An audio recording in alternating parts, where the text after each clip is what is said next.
Hi, அனைவருக்கும் இனிய புத்தாண்டு வாழ்த்துக்கள். புத்தாண்டு சிறப்பாக போயிட்டுருக்கோம் அப்படின்னு நம்புகிறேன்.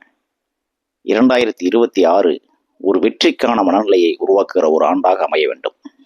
அதற்கு ஒரு சின்ன புரிதல் வேணும்.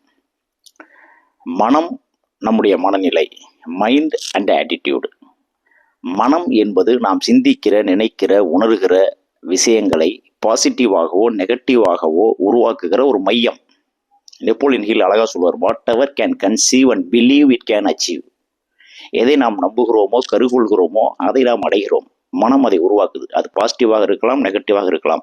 ஆனால் இங்கே முக்கியமான விஷயம் என்ன அப்படின்னா, மனப்பான்மை, ஆட்டிடியூடு. மனம் உருவாக்குகிற விஷயங்களை மனம் எப்படி அப்ரோச் பண்ணுது, எப்படி அணுகுது, அதை பொறுத்து தான் நமக்கு முடிவுகள் கிடைக்குது.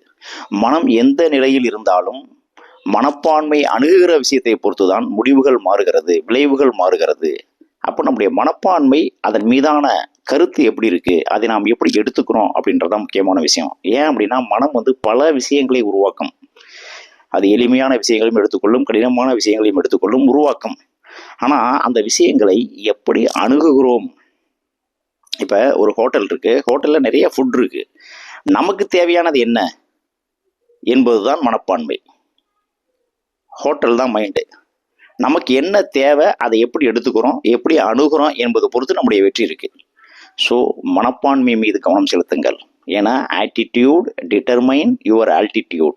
நம்முடைய உயரத்தை தீர்மானிப்பது நம்முடைய மனப்பான்மை தான். மனப்பான்மையின் மீது கவனம் செலுத்துங்கள். வெற்றி நிச்சயம்.